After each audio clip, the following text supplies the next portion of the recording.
Nutrition and tuberculosis എന്ന പോർഷനാണ് നമ്മൾ ഇന്ന് നോക്കാൻ പോകുന്നത്. അതിലേക്ക് വരുന്നതിന് മുമ്പ് 2 ടേം നമ്മൾ നേരത്തെ പഠിച്ചത് ഒന്നും കൂടെ റിവൈസ് ചെയ്യുകയാണ്.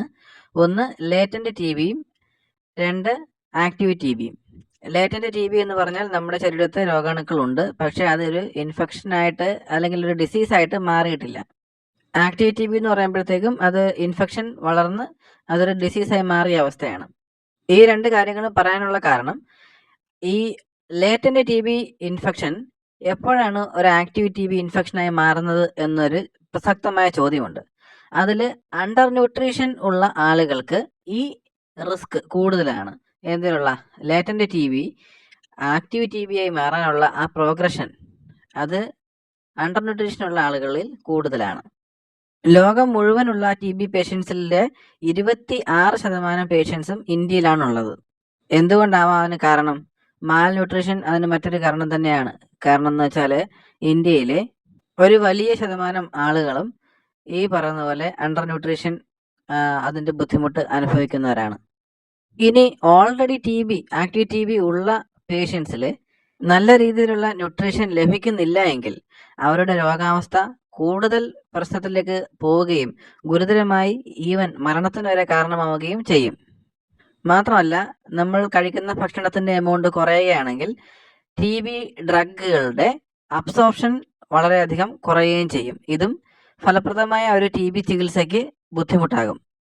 പിന്നെ ട്യൂബർകുലോസിസ് അഥവാ ക്ഷയം എന്ന് പറഞ്ഞാൽ ബോഡി വെയിറ്റ് വളരെയധികം കുറയുന്ന ഒരവസ്ഥ കൂടിയാണ്.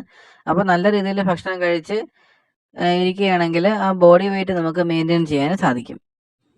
കൂടാതെ ബോഡി മാസ് ഇൻഡെക്സ് 18.5 kg/m² താഴെയുള്ള ടി ബി പേഷ്യൻസിൻ്റെ അവർക്ക് റിലാപ്സ് ആവാനുള്ള സാധ്യത കൂടുതലാണ്. അതായത് ടി ബി ഭേദമായാൽ പോലും വീണ്ടും ടി ബി വരാനുള്ള സാധ്യത കൂടുതലാണ്. കൂടാതെ അവരുടെ മരണനിരക്ക് വളരെ കൂടുതലായിരിക്കും. ഇങ്ങനെയൊക്കെയുള്ള ബുദ്ധിമുട്ടുകൾ മാത്രമല്ല, ട്രീറ്റ്മെൻറ്റ് വിജയിക്കാനുള്ള സാധ്യതകളും വളരെയധികം കുറവായിരിക്കും. ഇനി ഒരു പ്രീവിയസ് ക്വസ്റ്റ്യൻ ആണ് പറയുന്നത്, ടി ബി പേഷ്യൻസിന് പൊതുവെ വിറ്റാമിൻ ഡെഫിഷ്യൻസി കാണപ്പെടുന്നത് ഏത് വിറ്റാമിൻ്റെ ഡെഫിഷ്യൻസി ആണെന്നൊരു ചോദ്യം ഉണ്ടായിട്ടുണ്ട്. അതിൻ്റെ ഉത്തരം വൈറ്റമിൻ എ ആണ്. അതുപോലെ തന്നെ ടി ബി പേഷ്യൻസിന് ഡയഗ്നോസിസ് ചെയ്ത് കഴിഞ്ഞാൽ ഉടൻ തന്നെ കൊടുത്തു തുടങ്ങുന്ന മെഡിസിൻസ് ആണ് റിഫാംപിസിൻ, ഐസോനിയാസിഡ്, എത്താംബ്യൂട്ടോൾ, പിരാസിനോയിഡ് തുടങ്ങിയവ. ഇതിൽ ഐസോനിയാസിഡ് ശരീരത്തിനുള്ളിൽ നടക്കുന്ന വൈറ്റമിൻ B6 അഥവാ പിരിഡോക്സിൻ്റെ മെറ്റബോളിസം കുറയ്ക്കുന്നു. അതിൻ്റെ ഫലമായിട്ട് വൈറ്റമിൻ B6 ഡെഫിഷ്യൻസി ഉണ്ടാകുന്നു. അപ്പോൾ വൈറ്റമിൻ B6 സപ്ലിമെൻ്റ് അഥവാ പിരിഡോക്സിൻ്റെ സപ്ലിമെൻ്റ് ചില പേഷ്യൻസിന് കൊടുക്കാറുണ്ട് ഓൺ റിക്വസ്റ്റ്. എല്ലാവർക്കും കൊടുക്കാറില്ല, ഓൺ റിക്വസ്റ്റ്. അവർക്ക് സ്റ്റാറ്റസ് നോക്കിയിട്ട് ഡോക്ടറാണ് നിശ്ചയിക്കുന്നത് പിരിഡോക്സിൻ കൊടുക്കണോ വേണ്ടതെന്ന്. അതങ്ങനെ ചെയ്യാറുണ്ട്. ഈ പിരിഡോക്സിൻ കുറഞ്ഞു കഴിഞ്ഞാൽ എന്താണ് സംഭവിക്കുന്നത്? നമ്മൾ ഈ ഐസോനിയാസിഡിൻ്റെ ഒരു ADR അതായത് അഡ്വേഴ്സ് ഡ്രഗ് റിയാക്ഷനായിട്ട് നമ്മൾ പറയുന്നത് പെരിഫറൽ ന്യൂറോപ്പതി ഉണ്ട്. അപ്പോൾ ഈ പെരിഫറൽ ന്യൂറോപ്പതി എന്ന് വെച്ചാൽ കൈകാലുകളിലെ തരിപ്പ്, വേദന, അങ്ങനത്തെ മരവിപ്പ്, സ്പർശനം അറിയാതിരിക്കുക തുടങ്ങിയ അവസ്ഥകളാണ്. അപ്പോൾ ഈ പെരിഫറൽ ന്യൂറോപ്പതിക്ക് കാരണമാകുന്ന ഒരു മെഡിസിനാണ് ഐസോനിയാസിഡ്. ഐസോനിയാസിഡ് കഴിക്കുമ്പോൾ എങ്ങനെയാണ് ഈ ന്യൂറോപ്പതി ഉണ്ടാകുന്നത്? അത് ശരീരത്തിനുള്ളിലെ വൈറ്റമിൻ B6 മെറ്റബോളിസത്തിനെ ബാധിക്കുന്നു. ഇനി ഇത്തരം പോഷണം കിട്ടുന്നതിന് പുറമെ നമ്മൾ അവോയ്ഡ് ചെയ്യേണ്ട കുറച്ച് കാര്യങ്ങളുണ്ട്. അതെന്തൊക്കെയാണെന്ന് പറയാം. ടൊബാക്കോ പ്രൊഡക്ട്സിൻ്റെ യൂസ് ചെയ്യുന്നത്, അതിപ്പോൾ സ്മോക്ക് ഉള്ളതായാലും സ്മോക്ക് ഇല്ലാത്തതായാലും ടൊബാക്കോ ഏത് രീതിയിൽ ശരീരത്തിലേക്ക് ഉപയോഗിച്ചാലും അത് ദോഷകരമാണ്.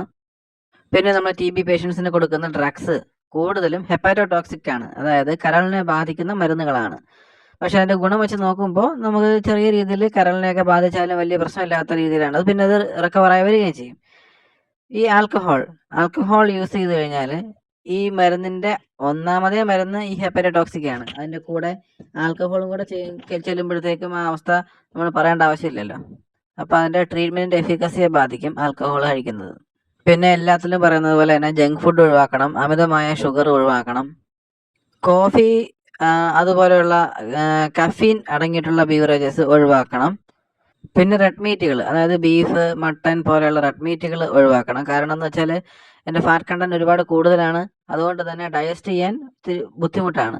അതുകൊണ്ട് തന്നെ ഒരു സ്മൂത്ത് ആയിട്ടുള്ള ഡൈജഷനും കൂടെ ആവശ്യമുള്ളത് കൊണ്ട് ടി ബി പേഷ്യൻസ് ഈ പറയുന്ന പോലെ റെഡ് മീറ്റ്സ് ഒക്കെ ഒഴിവാക്കുന്നത് നന്നായിരിക്കും.